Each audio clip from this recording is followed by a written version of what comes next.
बिस्मिल्लाहिर्रहमानिर्रहीम। Dear students, अस्सलाम वालेकुम। How are you? Hope so you will be fine. आज हम अपना 9th क्लास का लेसन नंबर 13 स्टार्ट करेंगे। आज हम न्यू चैप्टर स्टार्ट करेंगे, chapter number 10, congruent triangles. Start with congruent triangle. अच्छा बेटा जी, कॉन्ग्रुएंट हमारे पास एक ऐसा वर्ड है जिसका अगर मैं मीनिंग आपको बताऊं, क्योंकि हम इसको यूज़ करते हैं एक्चुअली ज्योमेट्री में, और हम यहाँ पे ट्रायंगल्स को डिस्कस करेंगे। तो दो ट्रायंगल का ऐसा कंपैरिजन हम करेंगे जिसमें हम कॉन्ग्रुएंट का अगर मैं मीनिंग बताऊँ तो वो विद रिस्पेक्ट टू एंगल्स और with respect two sides basically correspondence relation हमने चेक करना है। ठीक है। सो किसी भी ट्रायंगल में हमारे पास तीन साइड्स होती हैं, तीन साइड्स होंगी। Suppose side 1 1, suppose side 2, this is side 2, this is side 3 and this is side 3। हम कंसीडर कर लेते हैं कि F पे बनने वाला एंगल x है तो C पे बनने वाला एंगल भी x होगा। D पे बनने वाला एंगल अगर y है सो A पे बनने वाला एंगल भी हमारे पास y होगा। बिल्कुल एज इट इज़ हमारे पास B पे बनने वाला एंगल अगर z है सो E पे जो एंगल बनेगा वो भी हमारे पास z होगा। सो जब हम कंपैरिजन की बात करेंगे विद रिस्पेक्ट टू साइड और विद रिस्पेक्ट टू एंगल, क्योंकि हम जब भी डिस्कशन करते हैं तो दो हमारे पास शेप होती हैं, एक सिमिलर होती है और एक कॉन्ग्रुएंट होती है। सो डिस्कशन करते हैं सिमिलर और कॉन्ग्रुएंट के बारे में, आपको फ़र्क बताते हैं। अगर मैं डिस्कस करूँ सिमिलर ट्राइंगल की, सिमिलर ट्राइंगल हमारे पास ऐसी ट्राइंगल होती हैं जो बेसिकली दो ट्राइंगल है। फॉर एग्जांपल ये राइट एंगल ट्राइंगल है और ये भी राइट एंगल ट्राइंगल है। इन दोनों में कोई फ़र्क नहीं है, ये भी ए बी सी है और ये भी ए बी सी है। ये हमारे पास क्या होंगी? दो सिमिलर ट्राइंगल होंगी। अगर मैं कॉन्ग्रुएंट की बात करूं, अगर मैं कॉन्ग्रुएंट की बात करूं तो कॉन्ग्रुएंट ट्राइंगल ऐसी ट्राइंगल होंगी जो हमारे पास ऐसी ट्राइंगल ए बी सी, जैसे ये भी राइट एंगल ट्राइंगल बनाई है मैंने, ये भी और ये भी, और जब इसका कंपैरिजन करेंगे किसी दूसरी ट्राइंगल के साथ सो वो भी हमारे पास ए बी सी ट्राइंगल बनेगी, राइट एंगल बनेगी। से फॉर एग्जांपल ये हमारे पास इसकी लेंथ 2 है, इसकी 1 है, इसकी भी 2 है हमारे पास लेंथ। से फॉर एग्जांपल अगर इसकी लेंथ की बात करो, ये 3 है, ये हमारे पास 2 हो जाएगी, ये हमारे पास 1 हो जाती है। तो ऐसी ट्राइंगल जो हमारे पास according to length, according to shape क्या हो, शेप अकॉर्डिंगली उनकी सेम होनी चाहिए। शेप क्या होनी चाहिए? सेम। ये भी हमारे पास राइट एंगल ट्राइंगल है, ये भी हमारे पास राइट एंगल ट्राइंगल है, लेकिन सिमिलर में हमारे पास जो फ़र्क होता है वो ये होता है कि इन दोनों की जो लेंथ्स हैं आपस में डिफरेंट है। ठीक है। शेप तो एक जैसी है, वट एवर हमारे पास उनका जो साइज़ है, हमारे पास जो लेंथ्स हैं उनकी वो डिफरेंट है, इसमें कोई इशू नहीं है। लेकिन अगर कॉन्ग्रुएंट ट्राइंगल की मैं बात करूं तो कॉन्ग्रुएंट ट्राइंगल हमारे पास ऐसी ट्राइंगल्स होती हैं जो with respect two angles, with respect two sides, दोनों लिहाज से हमारे पास क्या होती हैं? सेम होती हैं। अगर मैं आपको एक और एग्जांपल दूं एक सर्कल की, एक सर्कल हमारे पास है, इसका रेडियस कितना है? इसका रेडियस 2 सेंटीमीटर है। एक और सर्कल है, उसका रेडियस भी हमारे पास क्या है? उसका रेडियस भी हमारे पास 2 सेंटीमीटर है। सो ये हमारे पास ऐसी शेप्स आएंगी जो हमारे पास क्या है? सिमिलर भी हैं और कॉन्ग्रुएंट भी हैं, क्योंकि हर डायग्राम, हर कंपैरिजन जो है वो सिमिलर है, वो कॉन्ग्रुएंट नहीं हो सकता। लेकिन हर कॉन्ग्रुएंट रिलेशन जो शो कर रही होंगी दो डायग्राम वो सिमिलर भी हो सकती हैं, बिकॉज हमने कहा था शेप सेम होनी चाहिए। ठीक है। सिमिलर में भी शेप सेम होनी चाहिए और कॉन्ग्रुएंट में भी शेप जो है वो हमारे पास सेम होनी चाहिए।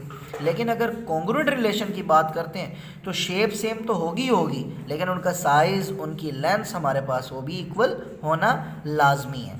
सो मूव करते हैं पोस्टुलेट पर। हमारे पास पहला पोस्टुलेट है। पोस्टुलेट एक्चुअली होता क्या है? एक दावा होता है। आप क्लेम करते हैं कि ये स्टेटमेंट यूँ है, फिर आप उसको प्रूव भी कर देते हैं कि जो हमने क्लेम किया था एक्चुअली वो प्रूव भी कर दिया हमने। सो हम यहाँ पे सिर्फ डेफिनेशंस ही याद करेंगे। जो क्लेम्स हैं एक्चुअली, जो पोस्टुलेट्स हैं हम सिर्फ उनको तैयार करेंगे उनकी डायग्राम्स के अकॉर्डिंग, क्योंकि पेपर पॉइंट ऑफ व्यू से जो है वो इम्पोर्टेंट सिर्फ और सिर्फ ये डायग्राम्स और ये स्टेटमेंट्स होती हैं जिनको हमने आगे साथ लेकर चलना है। सो स्टार्ट करता हूँ थ्योरम नंबर 10.1.1। जस्ट इसकी डायग्राम्स के साथ हमने ये स्टेटमेंट लिखनी है, नथिंग एल्स। हमने ना गिवन लिखना है, ना प्रूव, ना कंस्ट्रक्शन, ना ही हमने आगे इसकी स्टेटमेंट्स में रीजंस में जाना है। सिर्फ और सिर्फ हमने इसकी ये कंडीशन जो उन्होंने स्टेटमेंट दी हुई है वो स्टेटमेंट इस पॉस्टुलेट के अकॉर्डिंग दी हुई है। ये पॉस्टुलेट है ASA पॉस्टुलेट। हमारे पास ये जो बीच में साइन यूज़ किया गया है एक्चुअली ये कॉन्ग्रुएंट का साइन होता है। ASA is congruent to ASA। अब इसमें A और S जो यूज़ करते हैं वो अकॉर्डिंग टू एंगल्स और साइड के अकॉर्डिंग करते हैं। ठीक है, start with in any correspondence of two triangle. जब भी कंपैरिजन करेंगे आप किसका, टू ट्राइंगल का, if one side and any two angle. हम किसके बारे में डिस्कशन कर रहे हैं, दो साइड्स और दो एंगल्स और एक साइड्स का कंपैरिजन कर रहे हैं।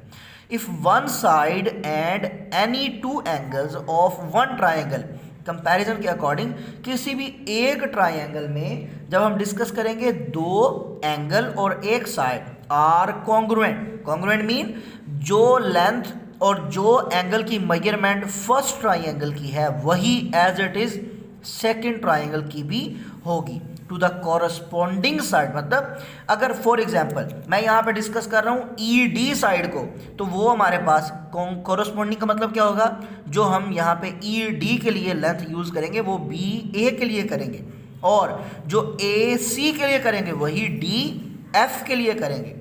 ठीक है, ये कॉरस्पॉन्डिंग साइड्स है। और कॉरस्पॉन्डिंग एंगल क्या है, ये कॉरस्पॉन्डिंग एंगल जो उन्होंने बता दिया है, ये सिंगल लाइन के साथ जो एंगल लिखा हुआ है ये कंपेयर कर रहे हैं इसके साथ। मतलब B पॉइंट पे जो बनने वाला एंगल है वो E पॉइंट के एंगल के साथ हम कंपेयर कर रहे हैं, और जो C पॉइंट पे जो बनने वाला एंगल है वो F पॉइंट पे बनने वाले एंगल के साथ कंपेयर कर रहे हैं। So angle, side and angle, relevant side and then angle, हम इसको कंपेयर कर रहे हैं इसके साथ। अगर तो ये दोनों ट्राइंगल कॉन्ग्रुएंट होंगी देन हमारे पास ये दोनों एंगल और ये साइड्स भी आपस में क्या होंगे, इक्वल होंगे और कॉन्ग्रुएंट होंगे।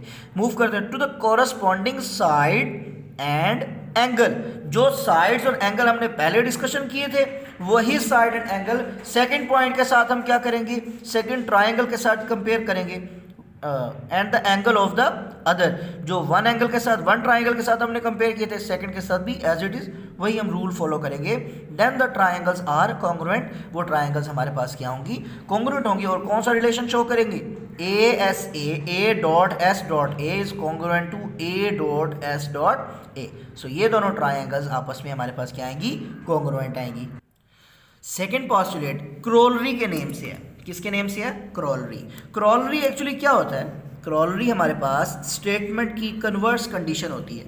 ठीक है, किसी भी स्टेटमेंट की कन्वर्स कंडीशन जो होगी, वहाँ पे हमने डिस्कशन किया था एंगल, साइड, एंगल। यहाँ पे भी दो एंगल ही हैं हमारे पास। ठीक है, यहाँ पे फर्दर हमारे पास क्या है, दो ही एंगल हैं, एक ही साइड है, लेकिन थोड़ा सा उसका ऑपोजिट फॉर्म के साथ उन्होंने डिटेल में बता दिए। सो इसको रीड करते हैं। In any correspondence of two triangle, again दो ट्राइंगल का कंपैरिजन करेंगे। If one side and any two angle, वहाँ पे हमें बाउंड कर दिया था कि दो एंगल जो थे वो बेस एंगल थे, लेकिन यहाँ पे वो क्या कह रहे हैं कि एनी टू एंगल, ठीक है, one side and any two angle of one triangle are congruent to the corresponding sides and angles of the other. Condition क्या है, वहाँ पे हमारे पास जो पहली स्टेटमेंट थी, जो पहला पास्टुलेट था, उसमें क्या बताया था, उन्होंने बाउंड कर दिया था जो बेस एंगल है और वो साइड है। लेकिन यहाँ पे वो बाउंड नहीं कर रहे, क्योंकि क्रोलरी में थोड़ा सा डिफरेंस उन्होंने दे दिया है कि अब आप ओपनली तीनों एंगल में से कोई से भी तीन एंगल में से दो एंगल कंपेयर कर लें। तीनों साइड्स में से ये हमारे पास सिंगल साइड, अगर ये साइड सिंगल है तो ये सिंगल साइड आ जाएगी, ये डबल साइड है, ये सेकंड साइड आ जाएगी, एक्चुअली ये थर्ड साइड हमारे पास आ जाएगी। तीनों साइड में से किसी भी साइड को आप कंपेयर कर लें, वो एक्चुअली हमारे पास क्या होंगे, corresponding side and angle of the other, then the triangles are congruent, वो ट्राइंगल्स भी हमारे पास क्या होंगी, कॉन्ग्रुएंट होंगी। आपने सिर्फ और सिर्फ ये स्टेटमेंट याद करनी है और ये डायग्राम बनानी है, और उसमें हमने क्या करना है, जस्ट ये मार्क कर देना है कि कौन सी हम साइड को डिस्कस कर रहे हैं और कौन से दो एंगल को। सपोज अगर मैं कहूँ कि मैं इस साइड को डिस्कस कर रहा हूँ, सो मैं ये साइड मेंशन कर दूंगा।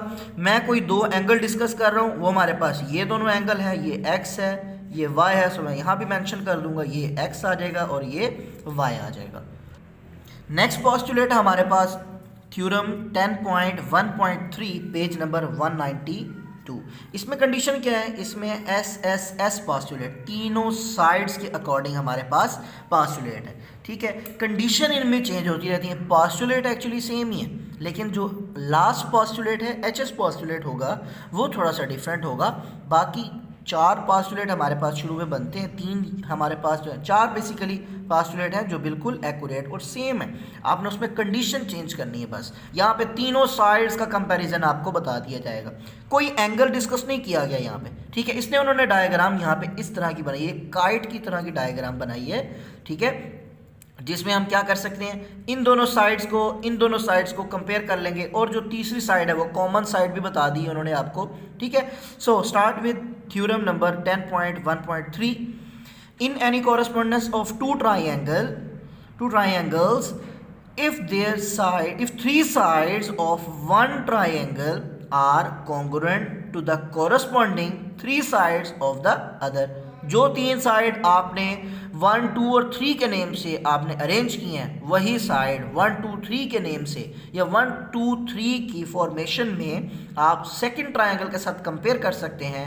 Then the two triangles are congruent, SSS congruent to SSS। Side postulate हमारे पास क्या हो जाएगा, ये प्रूव हो जाएगा।